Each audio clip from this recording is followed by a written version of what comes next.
নবী বলছেন, আল্লাহ আমার উম্মত যদি জাহান্নামে থাকে আমি কিন্তু জান্নাতে যাব না। আল্লাহ বলছেন আপনি না গেলে তো জান্নাত উদ্বোধনই হবে না। এবারে মামলা কি দাঁড়ালো? আল্লাহ পাক বলে যে আমি তাহকামুল হাকিমিন নিজেকে বলেছি, বিচার না করলেও তো জিনিসটা সুন্দর হয় না। ও নবী একটা কাজ করেন, ওয়ালা সাউফা ইউতিকা রাব্বুকা ফাতারদাত, আমি কাউকে বলি নাই, আপনাকে না বলেছি। আমার সাল্লাল্লাহু আলাইহি রাহমাতাল লিল আলামিন কারো সম্পর্কে নাজিল করি নাই, আপনাকে দিয়েছি। ওয়ালাল আখিরাতু খায়রুল লাকা মিনাল উলা, কাউকে বলি নাই, আপনাকে বলেছি। আর আমি আল্লাহ ভালো করে জানি আপনি হচ্ছেন উম্মতের দরদি নবী।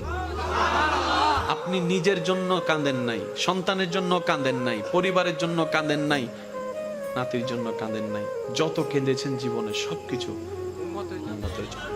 এমনকি হাসরের ময়দানে যখন সর্বপ্রথম আমাদের নবীকে আল্লাহর হুকুমে তোলা